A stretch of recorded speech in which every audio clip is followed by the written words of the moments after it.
happy. I think it's been almost a year we've been trying for this one. It's 6 a months, a very year. long time. Yeah, a very long time. Seriously. So I found the blind redhead on TikTok. It seems to be where I found most of my new people to interview. And one of the things I love about your channel, and by the way, if you are on TikTok, or I don't know what other mediums you're on, we'll go through that in a minute, but go follow. It's hilarious, amazing, great disability content, hilarious disability content. Also some Thank you. great stuff on music and wine and travel. It's a wonderful channel. I wanted to talk to you about one of the things I was noticing, because I went through like a deep dive of all of your videos. And when I started using a wheelchair, I was like, how do people not know what to do? How do you people not know to not walk in the middle of like crosswalks and stuff? And then I'm like, oh, I didn't either until I started using a wheelchair. Looking at your videos has been a very humbling experience for me, and realizing how much I do not know. So I thought we would start there. You have a series called Accidentally Accessible, which is one of my favorite. Like I have a few of favorites of your series, but that one's one of my favorite. Can you tell me a little bit about how it came about? Yeah, absolutely. You know, it's funny that series is pretty new. There's just a couple of videos, but I have a few lined up. But that series came from really just looking around at the world and being like, you know, sometimes good design equals accessible design. But then there's also some funny things that pop up that you're like, that's an accidentally accessible thing. Like a video that I have queued up in the future is for an accidentally accessible coffee mug. So like for me, if I'm drinking coffee, if the inside of the mug is white, then I can actually see where the liquid is before it hits the edge. But if the coffee mug is black or a dark color, I can't see the edge. And so that's just one of those things. It's like, oh yeah, that's accidentally accessible. And so it's just funny because there's all these things that I've just always said that. I've always had that kind of perspective of like, you know, oh, this is an accidentally accessible item or thing in my life. And so that's just kind of where that series came from, where I was like, I don't think people realize that some of the great accessible items that are in their life are just not necessarily made to be accessible, but are accidentally accessible. It's one of those things where I wish more companies would start to think this way, because universal design, if you start from there, you and I can use it. And then people who don't have, I call them pre-disabled, because everyone's going to join us. Like, I'm going to make this happen. This is a Gretchen Wiener fetch is going to happen. I will keep calling them pre-disabled, because I want this to get through the head. You are going to join us. You are either one of us, you will join us, or you will age into us. You're either going to have a bad day, or you're going to age into it. And if we can get people to start understanding that, they'll realize that you just start with universal design. Yes. And then it's convenient. I've found like, a lot of times, you know, accessibility for one is accessibility for all. And so you just end up with, when something is designed in a way where you're looking at multiple perspectives and actually want to create something that's good, then that really opens up the door for everybody. And, you know, it's just, people will find helpful things as they go through their life when they go, oh, I didn't know that about, you know, for example, I think making text larger I use Apple products. So like making a text larger on an iPhone, I'm finding that a lot of older individuals, as their eyesight starts getting worse, they start coming to me, how do you see your phone? And so you end up with situations where it's like, they're asking me how to do the thing that they don't know how to do, because they're like, I can't see that well anymore. Well, how does that blind guy do it? So, you know, that's what I love about your content, is that your content is, forgive this, but accessible. Yeah, it's thank you. Fun. It's easy to understand. Also, I'm definitely one of those people who are getting older, and I am shocked how much I'm using my phone to see instructions. Yeah. Oh, how did we get here? How did that happen? Absolutely. We will absolutely talk about Apple versus Android, because I feel like there's one very clear winner, but I would love to hear your viewpoints. But I'd like to talk a little bit more about the series. Is there anything in the series that you're like, that was awesome? I'm surprised that was accidentally accessible. And is there some products that you would like to see become more accidentally accessible? So there is one, it's not up on the channel yet, but I have found that my slippers are accidentally accessible, purely because walking around, you know, I bump into a lot of things. And so my slippers really accidentally protect my toes on purpose. And so I find that Slippers. I love it. Doc Martin slippers. My Gen X friends. Let's go. Yeah, so that's like the one for me where I'm like, that is hilariously accidentally accessible, and it's just slippers. But then, yeah, I think other things that I would like to see accessible. I think fortunately technology has helped this one a lot. But for example, I can't read text on paper anymore, really, like specifically black text on white papers. Having more access for people to have different options, specifically on kiosks. If you ever see a kiosk where you want to, at an ATM, or even just, a lot of restaurants have kiosks now in the fast food areas, or just those types of situations,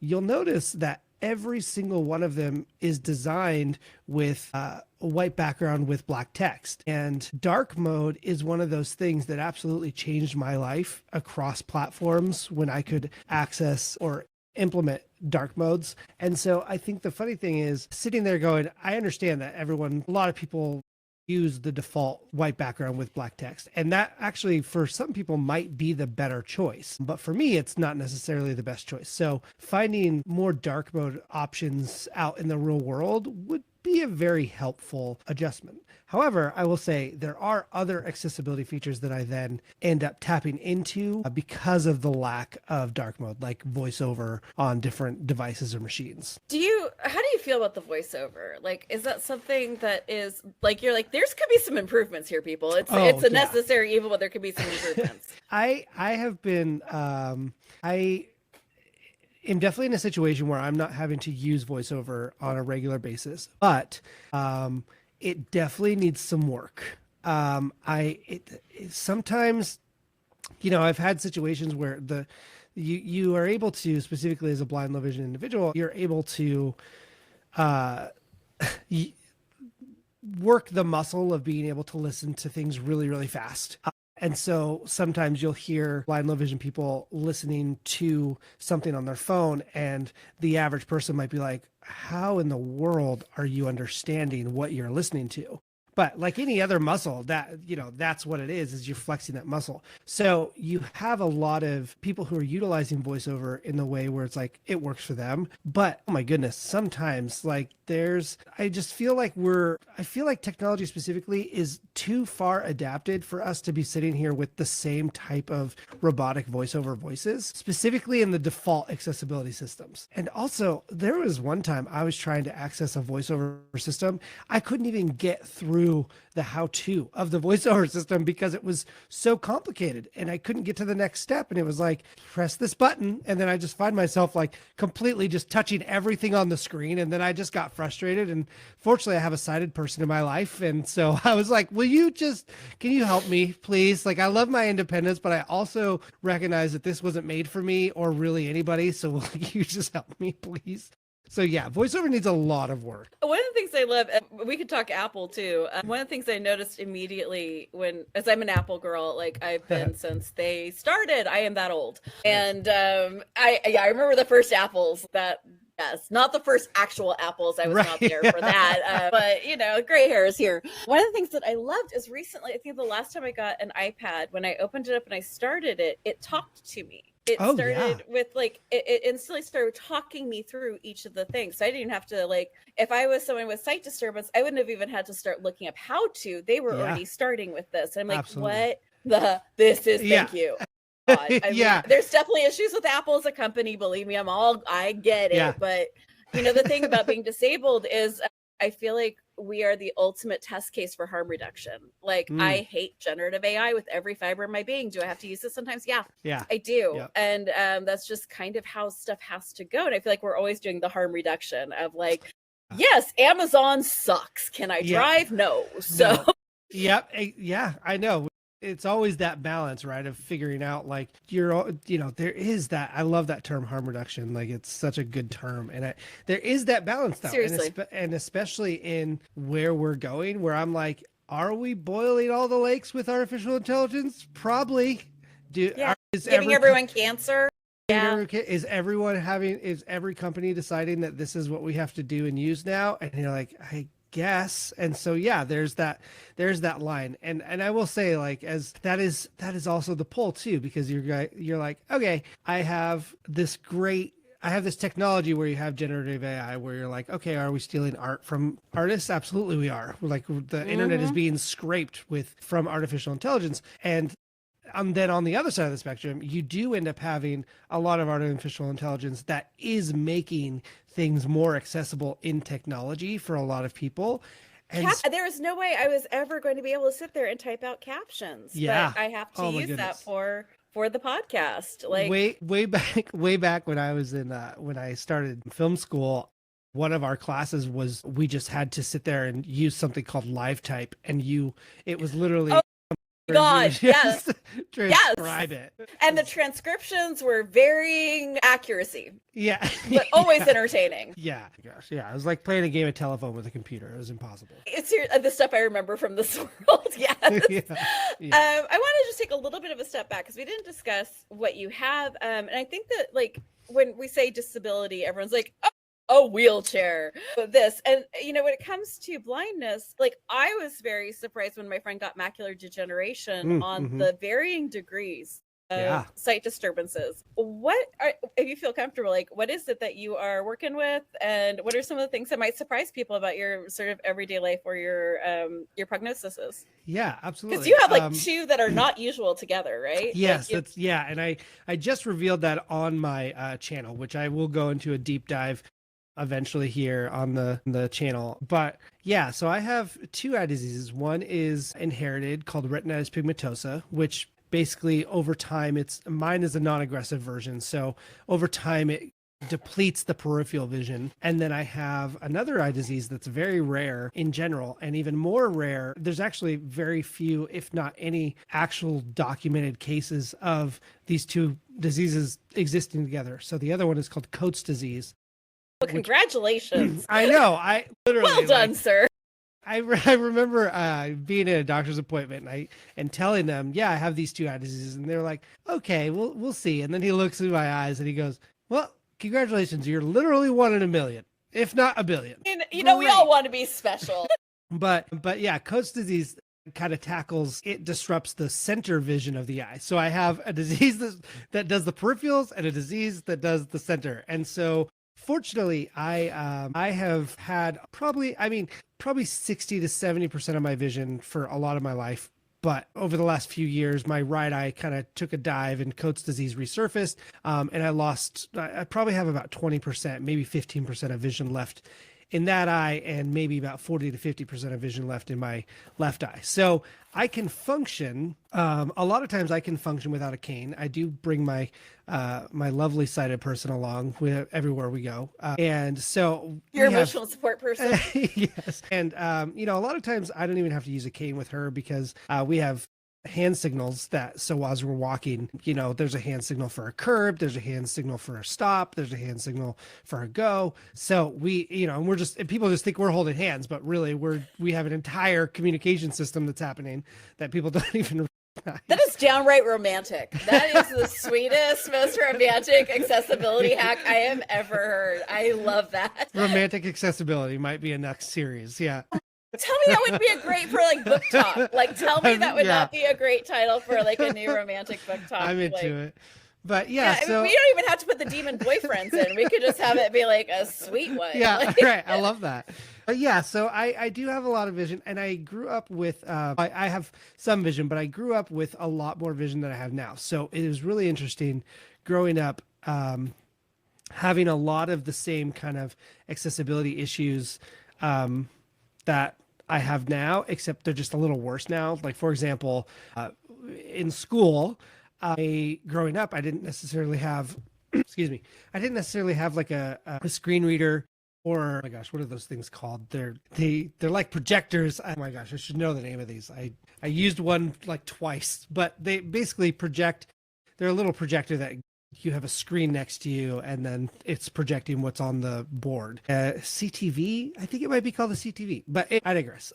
But I used to have to, while in school, I'd always have to sit in the front row of a classroom just to get as close as I possibly could. After class, I would have to go up to the board and like sit on the floor or hold my pencil on the chalkboard and like be writing on the chalkboard of what the notes I was supposed to have, or borrow notes from other people. But again, white paper with black text wasn't always my friend. And so I think with my eye disease, fortunately, weirdly enough, as my vision got worse, I was like, oh, I'm still blind. Like a lot of the things that I do, I'm still blind. And so the adjustment period was not as significant as someone who might have had full sight in the beginning of their life, and then as they get older, they start losing sight. So hasn't been as big of an adjustment for me specifically. But yeah, so I do have some vision, and I so appreciative of that vision. I literally do a grateful exercise every day where I'm like, I'm thankful for the vision that I have, because I know that on the spectrum, as RP, retinitis pigmentosa, as that goes further into my life, that will constrict. And I've seen that in my family as well, where, as they get older, as they get older, they lose more and more vision. And eventually it's just like a pinhole. So yeah, that's kind of where I'm at. But eventually more deep dive into those things. And again, if you happen to have retinitis pigmentosa or coats, find me. I want to be friends. I want to start a 2-person. Like, it's so wild when my family just got home, and oh, no worries. Of course, hey, nothing ever happens here until everything happens all at once. No the worries. Joys of disability, which you look really young to me. I don't know how old you are, but I'm almost 50. And like, I remember when we first started to be able to have laptops, and like, that was insane to me. And they were also 10 pounds. So for all of us who had I have Ehlers-Danlos, so I dislocate every day, all the time. Right. That's my disability. And I remember in school, like, God, there's certain things that could be done that would make life a lot easier, especially the idea that all the kids are healthy and can get to and from a classroom in 5 minutes. Go with everyone running around and your canes. Sure, fun, good times, had by all. Also, the ability to do text to speech would have saved me. I remember, like, after finals, having to pull my pencil out of my hands because my hands wouldn't open. It was like, it was just so painful. So I'm wondering, like, for you, like, when you were in school, and now that you're looking back with all the technology, like, I'm watching my daughter get to, like, use, like, even not even disability stuff. Like, I was an English major, and we would have to take like little 2x4 cards for our papers, and we would have to write the quote, write the page number, write the author, the book, and then I would have the entire living room with just covered in these notes while I was like moving around to like plan out the book or the paper. And she's like, so we have this thing called technology, Mom. My God. So I'm just wondering for you, like, what are some of the things you're seeing now that are available that would have helped you through school? I was a teacher too, so I'm always fascinated by accessibility and disability. What do you see now that you're like, oh my God, that would have been helpful? Thank you. Little late, but would appreciate it. And what would doesn't exist right now, but you're like, that would be a good thing? Yeah, it's funny. I'm in my late 30s, and so I have had a lot of opportunity to see the transition of technology, specifically in education, a lot. And going from just in high school, I remember specifically high school, nobody had computers, and now it's required to have a computer in a lot of situations. But I remember specifically going through, I went to 3 different colleges at 3 different times in my life. And so it's funny because as time progressed in technology and in my own education journey, I saw technology become easier and easier for me to use. And so, for example, I'll just use the example I used before. If I went to school now and had access to the accessibility devices, specifically, let's just use the thing that most people have in their pocket, which is, their cell phone. If I had access to that, instead of me going up to the blackboard at the end of the class and writing everything down, I could very easily take a photo with something like the app Seeing AI or Be My Eyes and use that AI, and it would absolutely format it out into a very readable, very accurate now specifically very accurate specifically now sheet for me to actually utilize and then put into my own system of learning. So, and that's just one example. I have been the kid who in school, I had the magnifier glass, I had a little round one that I would carry around with me. And I know the moment. It was 2009 and I got my first Mac computer. And I learned that they had a Zoom function, and that revolutionized my entire life and my entire technological journey. And I, I wish that in high school I had something that I could just use to zoom in on things, because that wasn't existent. And I know that in future technologies, I do understand, like I am concerned specifically in the critical thinking mode of, we have a lot of access for kids right now to basically let large language models do the thinking or predictive thinking for them. But I will say, having access to that type of technology would have been amazing to even just be like, I mean, I didn't really even have access to, like, I think growing up I had to ask Jeeves, and I would type in like, what, I got to ask Jeeves the question, like, what are other famous blind people? And it'd be like, Helen Keller's a pretty famous one. It's great. And so forever, there's this hilarious. You get one hero. Yeah, you get one hero, and that is it. You get one form of representation, and that's it. And she's not only blind, but she's also deaf. And Bonus point. And Daredevil. You can have Daredevil eventually. Yeah. But yeah. Don't even need to go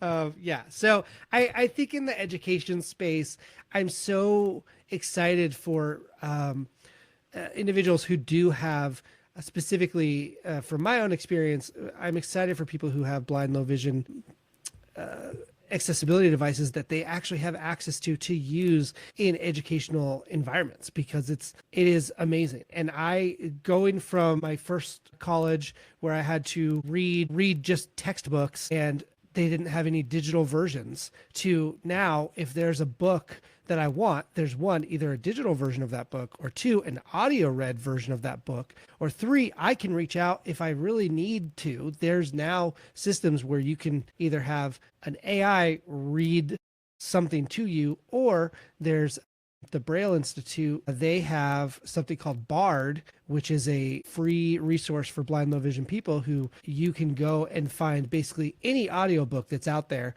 But if there's not an audiobook covered, they even have some services where they will have people read the book to you and put it on their catalog so you can have access to it if they have the resources and availability for it. So those are things that, I had a physics book that was not at all accessible, and I had to go to the printer. I remember going into the teacher or professor area, go to a printer and be printing off pages and getting it as large as I could. And I would there would be stuff missing from the pages. And they were like, well, you got that question wrong. And it's like, well, that was on the part of the page that I couldn't print. So yeah. So I think overall, that is the thing that I've been obsessed with the most in the educational space, is the access to digital textbooks, the access to the opportunities of having written text put into digital systems where it can be read to me. So yeah, I hope that answers your question. Long-winded. It does. No, it's not at all. It's super cool. And one of the things that you touch on is something that I wonder if you experience the same sort of disability tax that I do. One of the things that I did notice, I'm very, very pat on my own back. Thank you very much. One of the things I have noticed for a long time is that there'll be a book version of something where you can digitally, like on like Apple Books or, Kindle, whatever, you can get the books for generally pretty cheap, but then the audio version is like $30. I'm like, how is that legal? Like, that cannot be legal. Like, no, it's an ADA issue. No, it is. It's wild. I liken it to, pizza places charging $2 extra for dairy-free cheese, where you're like, and you end up with, I love the term disability tax. It's very real, because so to me to say, very expensive hobby. I really should have chosen a cheaper one. You're right. Yeah, if only. And that's why I love resources like Bard. Where, hey, look, it's a lot of the same things that something like Audible might have, but it's a free resource. And like libraries are so important, because Libby. They have. Oh Please my gosh, download Libby. Libby is amazing. Libby. Oh my God. Hoopla, Canopy. Mm-hmm. Those are all resources that are just absolutely incredible and give. Free Audible, everyone. Just grab it. Yeah, it is. And it's absolutely incredible. I love it. But there is. I remember I had to do in 8th grade. I had to read a book, and it's it is taxing. People don't understand how taxing when you're living through your disability, and you're like, for me, reading is very taxing. Fortunately, I can read. Fortunately, I learned to read while I had more vision, and I never had to go down the path of learning Braille, but reading can be very taxing. And so, yeah, you're sitting there going, well, I would like an book version of this book. Well, in that time of my life, the only audiobooks you could get were basically on CD, and they would be a pack of, 12 CDs that you had to put in. And I'm walking around with my CD player, and what people think is like, a lot of people are like, are you really reading if you're just listening to it? And you're like, no, I am flexing the same, if not more, imaginative muscles and focus. I have to really, you have to like give yourself the opportunity to focus and be in that moment with an audiobook. And so it's funny because it's just, that's just another disability stigma of, well, if you're not doing it the way that an able-bodied person is doing it, are you really doing that thing? So but seriously, resources like, I agree. Go get Hoopla, Libby, Canopy, Bard. It's amazing. It's one of the frustrations I've had is that when I was more naive about technology, and hopeful and bright-eyed and bushy-tailed, back in the early 2000s, where you're like, look at what the world could be. And then you're like, oh my God, it's being run by sociopathic monsters. Holy shit. All money. Yeah. And there was like, my dream was a self-driving cars was my dream, because I can drive little bits, but we're getting very close to no. And the idea of having the autonomy and the safety as a woman, as someone who does not necessarily want to get in the car with a stranger, this all felt like really good stuff. And then we got Waymos, and we saw exactly the bullshit that we were dealing with. And we got Teslas that will run over children and also will lock you into a burning inferno. It's just like, I feel like everything like I wanted, I was so excited about, as like, this is on the horizon. Oh my God, everyone. And then they're like, yeah, and here's the worst possible version of it and all the ways we're going to kill you with it. And right. It's so frustrating. Like with the wheelchair community, like we are literally just screaming, hey, can we have ramps? We want ramps. Ramps would be great. They're like, hey, you know what you should have? Exoskeletons. And we're like, no, did not know. And then I don't know if you experience this with your own disability, but a lot of times the heads of these companies are not disabled, nor do they spend any time with us. So they are making literally the worst products that are dangerous, and they are not even doing the actual work to really talk to the people with those disabilities, and then understand that you and your blindness is going to be different than someone else with their blindness. And like, these are all things to factor in. Yeah, absolutely. Again, accessibility for one is accessibility for everyone. So, you just end up, if we had people specifically, even just taking other perspectives in that just wasn't their own perspective. What a shocker. What a shocker. Yeah, just a little self-reflection goes a long way. And I think there are companies that have invested in that and have created things through those eyes. But I think on the whole, that's not necessarily taken into account, for sure. So here's like a random weird question. How does HIPAA work when you need to have your own medical information read for you from something like AI, where it's going to go to who knows what server somewhere, but these are things you need? And I feel like, especially like for those of us with disability, we have to give up so much of our privacy to get the help we need. It is interesting. It's a line that I'm always teetering, because I'm a pretty weirdly enough, so I have a content channel, but I'm actually a pretty private person. It is funny because I don't like to send a lot of my personal information out into servers specifically. I think ChatGPT is the easiest example to give, where you're just like, I see people just take full on medical documents, throw them into ChatGPT and be like, explain this to me. And you're like, we don't know what is going on with that this New World Order. Yeah. And so, and you remember what Germany used to do to people like us? I really want to be going, hey, New World Order, guess what I am? Disabled. Yep, exactly. Hi. Absolutely. Yeah. No, unfortunately, that's a very real concern that we have to be sitting here going. I don't know if you can actually tell from my nose, but those were my people. And I had like that generational trauma right up front. Yeah, absolutely. So it is interesting. And again, it's how much do you want to trust a company? Because, you know, technically, for example, ChatGPT, they have a mode where it's it's like a temporary storage system. So you can upload personal data and it claims on the temporary mode that it only stores it for 30 days and then erases it, which again, you know, it's like, yeah, sure. It's like, maybe that's true. Maybe it's not. I think that that's specifically why Apple specifically, they highlight privacy a lot because they actually are, they do lock a lot of that stuff down. And even, you know, there's a reason that Siri specifically isn't as smart as the other robots. Yeah. There's a reason, but there's also a reason I prefer Siri is because I know that there's a lot more privacy and security there that's built in. Even though just recently, I think over the last year, Apple implemented, you know, hey, look, we have ChatGPT integration asks before it even pushes it out there. It's like, okay, are you sure? Like this, it's out of our hands. Are you sure? So it is. I am worried. Harm reduction. I swear. Yes. Like we were talking about AI, there are aspects of AI that are brilliant and amazing and will solve some serious problems. The scientific application of, I forget what it's called, not generative AI. It's the not generative AI. It's the parametered AI. I had to do a ton of research for this for a nonprofit I was working on. That stuff is really important and we should be really like working on that stuff. That is what is solving cancer. That is what is solving astrophysics. Like these are really parametered AI, awesome. Generative AI, we get into like a crunchier space. And like things like, you know, the accessibility stuff, I am all for. I think it's really helpful.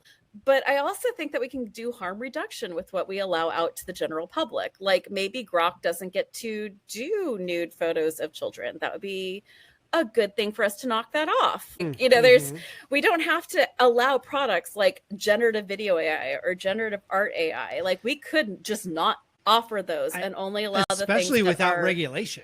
That's the thing. Yeah. Is that there's just no regulation. And so everything is just, of course, this is what Grok is doing. Hello, because there's no regulation. There's no.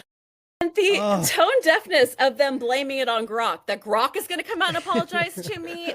My God, Mr. Musk, go fuck yourself. No one else is going to do it, so go do it for yourself. Sorry, that was rude. I don't care anymore. Absolutely. Like, I'm sorry, you're going to be like a horrible fascist that's going to ruin our privacy, destroy our government. I get to tell him to go fuck himself. I'm tired. I think Grok will do that for you too. You know, maybe that's the next evolution. I was watching CES because I'm obsessed with technology. I always have been. I even ran a disability podcast called Technically Sick, where I talked to tech founders who are solving things. I am shocked at how little they're actually advertising the disability sections on CES. Like all they want to talk about is, hey, Legos have gone AI. And I'm like, the fuck? Here's a robot who will talk to you, gentlemen. I'm like, you could just be human beings and view the other population as human too, and we wouldn't need this. That'd be great. But it's just been like a lot of like weird slop and not a lot of focus on what technology could do or even any level of inspiring. We did get to see that one Braille reader or writer that would go, and I thought that was pretty neat. Yeah, I was very grateful that you sent that to me because I was looking at it, and I love that creator so much. That, and again, it's funny because that is one of my dreams for sure, is to go to CES and oh my God, go through bucket list item. Seriously, and just go through and find all the accessibility and assistive tech and really be an advocate for that. But yeah, it is interesting where, you know, disability isn't cool, you know, like in CES, a lot of the stuff that they push out is like cool things. And so it makes sense to me that, you know, a lot of the accessibility or assistive technology or disability tech that is out there isn't necessarily being pushed to the forefront, even though it's pretty significant technology opportunities for people.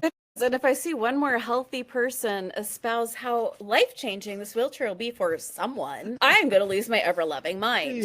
It's so frustrating. So speaking of tech, what are some of the things I watched the whole thing on your Apple shortcuts that you're using, which I still have not figured out how to use correctly. So let me know what some of your favorite Apple shortcuts are.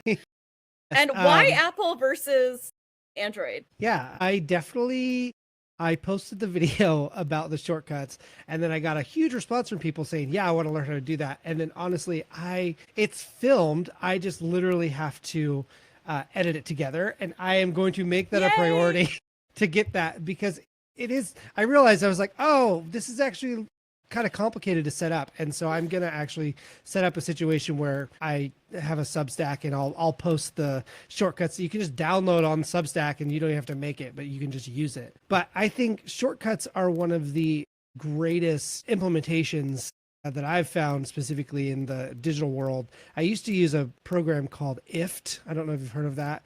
If this, then that. Yeah, right? exactly. Yep. And so I used to use IFT, and then they basically started charging for it, which I get it. Like, people have to make money, but they started charging for like just to do some of the more basic things. And eventually Apple released their shortcuts, and I have found some really interesting hacks, basically, or just kind of accessible life changes inside the shortcuts. And like I said, I have a sighted person in my life, and we don't use our devices the same way. And so in my shortcuts video, there, I show that there's a blind redhead shortcut and there's a 2020 shortcut. So anytime, and I have that on both of our phones, I have that on all of our devices. And so anytime I'm like, hey, she'll be like, can I use your phone for a sec? Sure. I'll push the 2020 button for her, or she'll push it herself. And vice versa. And it's just a beautiful thing where it's like, oh, look, this is us coexisting, and it's great.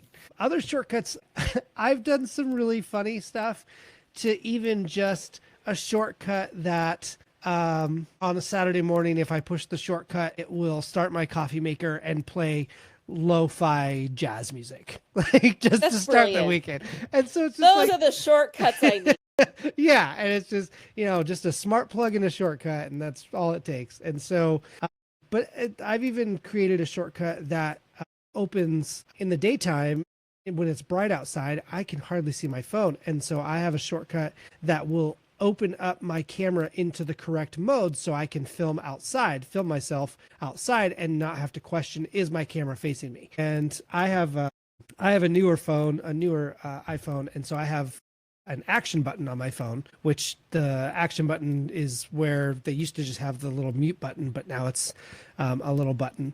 And so you can click that and actually set a shortcut to activate when you click that action button. So I have my action button set to do different things at different times of the day. So at night, I might have it set to turn on lights, or like specifically, if I'm going to the, in the middle of the night, going to the bathroom, I click my little action button and it lights a path for me as I go downstairs. Or, I'll have a situation where I will want to, like I said, when it's light outside, I'll click my little action button instead of trying to find my shortcut, click my action button, and the camera pops up and it's going. And so there's just little things like that that create the feeling of independence and access. And at the end of the day, I have been an Apple fanboy for a very long time. And the thing that sealed the deal for me for Apple versus any other platform. Now, don't get me wrong. Other platforms have slowly created a lot of accessibility features, but Apple, for me, at least for my needs, was first. And in 2009, or 2008, that's when I got my first iPhone, and my life was absolutely flipped upside down. All of a sudden, I had access to a magnifier glass that was on my phone that I could zoom in with the camera. I had access to a zoom functionality to read things a little easier. And then as technology life has just continued to grow and get better, they have put a lot of accessibility at the forefront. Sometimes it's better than others. I think the most recent update, specifically with Apple, they have a liquid glass. I have to turn off a lot of the liquid glass stuff just to make it a functional space for me to live in, because as pretty as the glass is, it is not a very accessible face. But there's also, with Apple specifically, they have just embedded the idea of good design. And with good design, there's accessibility. And that accessibility lives very openly in the Apple ecosystem. And the most important thing I'm going to say is that it is represented in every single one of their devices. I have a video out there of me trying on an Apple Vision Pro, and that I would love to own an Apple Vision Pro, but $3,500 is really steep for that product. So if you're listening to Apple, one, I would like to try one out. And two, please lower the price to an accessible price point. But overall, when I tried the demo, it was amazing because the way that the Apple Vision Pro works is you have to do a bunch of eye tests because it follows your eyes. But once you kind of get through that, if you're capable, I was fortunate to be capable of doing that eye test. But I did have to have a lot of extra instruction by the fantastic Apple employees who they were like, okay, look to your bottom right. That's where the dot's going to be. Okay, look there. Yep, you're looking at it because they have a screen that they can see what you're looking at. So they're like, yep, you're looking at it. Okay, hold there. Okay, now go to the bottom left. Okay, yep, you're looking at it. Hold there. And then once you're past that test, what was absolutely incredible is the augmented reality where you can see the world in real time, basically real time. But then all of a sudden having access to using my hands to either zoom or using the crown on the headphones to zoom. And I was like, oh my gosh, I can use this device and all of the functionality that is in the accessibility side of all the products, whether it be an iPhone, a Mac, an iPad, whatever, those were all, it looked the same. All of those things looked the same. I could activate dark mode via a Siri command. I could activate larger text via, and honestly, if I had shortcuts and I was signed into my account, my shortcut would be there. Boom, click the blind redhead shortcut. All of a sudden, that entire ecosystem is exactly how I like it on my devices. So that is why I choose Apple versus other ecosystems, is because a lot of the ecosystems that are out there are either not blended together well, or they're just not as familiar to me. So I choose the Apple ecosystem.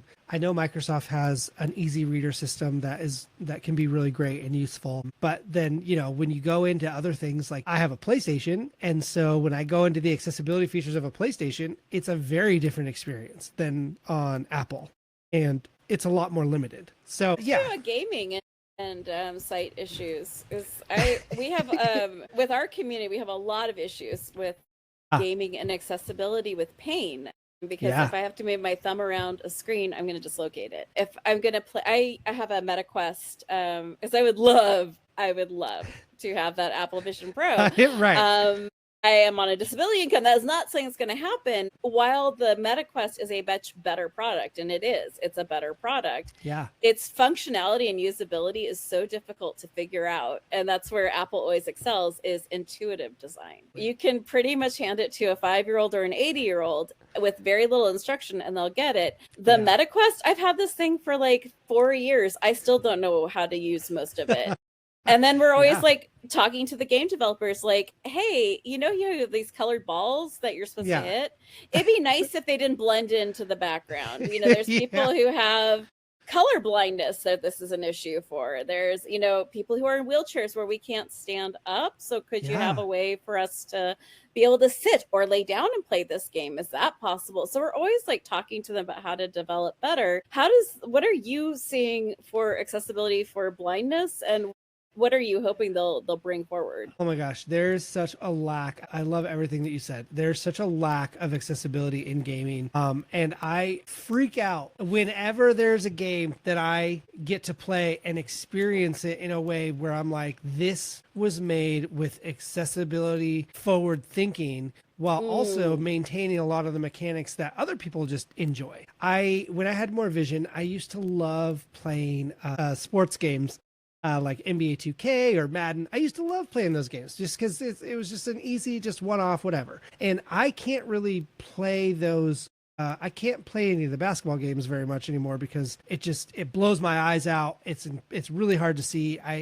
And so it gets frustrating. But I will say, I got Spider-Man 2. The Spider-Man franchise games are absolutely unashamedly the best accessibility that I've ever experienced in a video game. And I know that there's some other games out there that claim accessibility that I have not had the chance to try.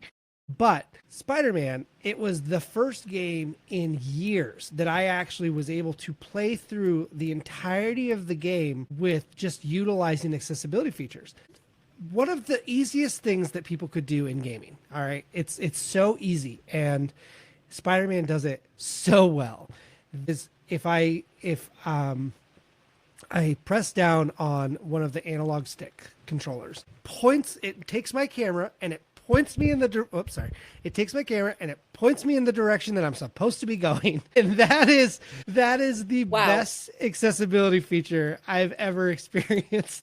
Because that's a lot of times I'm like, I don't know where I'm supposed to go. Here, let me look at that tiny little map in the bottom corner. Let me get my face up to the map, or let me give the controller to my sighted person and say, hey, can you get me to this place? And so I didn't have to do that. And so it was this really organic experience with the game where I was like, so it's a choice. Games can do this. They can do it. They can not only be accessible for blind low vision, like just because you put audio description in a game doesn't make your game accessible. Don't get me wrong, it's helpful and it's great, but that's also like audio description a lot of times is just for the cutscenes. And so there's a lot of games out there that are just like, there's a game I want to play so bad. It's called Baldur's Gate. Yeah. But it's incredibly inaccessible. Everything's small. Nothing's easy. And so it's just like, fortunately, I'm not a super competitive person and I enjoy watching other people play games. And so there's nights where like, I guess I will call it romantically accessible, where my wife will play a video game and I'll watch and enjoy and we'll listen to an audiobook together. And so, it's great. So I think for me, there's PlayStation definitely has a lot of the best accessibility options out there. And I love playing video games, but as far as like most video games, I find that they are very much lacking in accessibility. Quick side note about this. There is also with the Spider-Man game. I love this game. I nerd out about it. I love it. They have a companion app. PlayStation does. They have a PlayStation app and they have a companion game hint setting. So with newer games that they will show you, if you can't figure out how to do something, it will have a video and show you what to do. So I remember a specific level that I was like, I don't know where these things are. Like they're very hidden in the environment. So I got out the PlayStation app and I watched the video and I used the visual cues that are built in the game. I used those to be like, oh, that's where I need to be. And then it would activate whatever the character had to do. And so there's just little things like that where it's like, okay, we're utilizing multiple different pieces of technology. And for me, it's creating an independent experience that a lot of people take for granted when they're playing a video game. A lot, like, I don't do first person shooters. One, I don't enjoy first person shooters, but two, it's like anytime I ever played first person shooters with friends, I was like, okay, go over there. You'll be our decoy. It's like, great. So I'm the disabled bait. I got it. Okay. No worries. It's fine. You don't have to run fast. You just have to run faster than the slowest person in your group. Right. Exactly. And that was always my role. So yeah. Have you heard of Notes on Blindness? I don't think so. It's a MetaQuest experience where you get to experience the world as someone with visual disturbance. Interesting. It's supposed to be absolutely incredible. I have not played it yet, but it's supposed to be a phenomenal experience to help people understand, and in a way that is interesting. They have a whole bunch of experiences like that. Like they have the driving while black one where you experience going through a sundown town, which is it's basically using virtual reality to create empathy, because I was a psychology, like I majored in literature but also psychology, and one of the only ways we can build empathy in people is through reading books. But this is a new thing where you can actually experience someone else's body and actually like move through the world in a different body. And I'm like, this is such an interesting tool. Like, I want to go back and get my PhD in like psychology, but with, you should. Like, absolutely should. I love that for you. I was this close. I actually applied to Scotland for their chronic pain psychology program, and I'm not healthy enough. So someone else is going to have to pick that one up. One thing I wanted to talk to you about is, like, we're almost at an hour, and I want to be mindful of your time because I will kidnap you. Right, I'm very bad at that. I get lonely and bored, and like, you're mine now. Yeah. Blind Talk. I'm curious, as I'm not a part of that community, but I'm curious if you get help from it, if it's a mixed bag. I know with the chronic pain community, it can be life-saving, sanity-saving, and it can also make you question people. People, why? Yeah, absolutely. I was just curious if it's the same thing over there. No, absolutely. Yeah, thank you for that question. I think Blind Talk is one of the reasons I specifically on TikTok decided to really jump into the creator side, because I think I've seen a lot of positivity in that community, and there's a lot of my growth on my channel specifically has been very slow but very organic. And so, and again, I'm not out there. I'm not trying to be a huge celebrity. I'm trying to create empathetic moments for people and understand my side of the world. And I think the Blind Talk community, there are really some people out there that I have found to be a wonderful part of this community, and people that seem almost inaccessible become accessible because they are willing and, you know, on that side of the community. Now, I will also say there's a lot of hurt people on that side too, and I would assume on just kind of everywhere there's hurt people. And so I think that something that was very eye-opening to me in the community was there's a lot of people that are out there when they comment on something or they want to feel heard or seen. There's a lot of hurt there that I definitely feel for them, where they will be like, oh, I can't do this because of this. And that is what the world tells you. You are correct. You are a disabled person that can't do what the thing that an able-bodied person can do. And I think that a lot of the, specifically on Blind Talk, a lot of that community has really shown me that there's been a lot more good than negative. But but again, it can be a mixed bag depending on where you're at in that day or in that time. And so, yeah, it's a beautiful community. I really love it. But I try to expand, you know, out from, as you know, like out from just accessibility content, highlighting music as well. And I've found that there's a lot of love in the music community as well via Music Talk. And yeah, it's a beautiful community. I do love it, but it can be a mixed bag for sure. But I have met some great people on the TikTok side, and that is, TikTok makes it so easy for communities to find each other. It's unlike anything in social that I've ever seen. And I've worked in social media for a very long time, and this is one of the first times that I've really seen a social platform open up opportunities for communities to really connect and find each other. It's been so frustrating to watch its downfall because it has become my favorite app for meeting people and building community, and then getting a violent extremism strike against me for going, hey, why are you selling that symbol as a necklace and then sending it to everyone's FYP? I thought we agreed that symbol from the 1940s on was a bad idea. Yeah, and I got a violent extremism strike. I'm like, that is wild. Cool. Yeah, and then like all of us creators will go from like, you get like 1,000 views or, you know, however many like views, and then the next week you're like, I couldn't even break 20. Like what? It's just the algorithm dance. Before we go, I always have one question I always ask, and it's thanks to Tim Ferriss. It's anything under $100 that you bought that you were like, yep, that was worth it. Doesn't have to be disability. It's just anything $100. You're like, you know what? That was such a worth it purchase. Let's see. Anything under $100. I think that's a good question. Okay.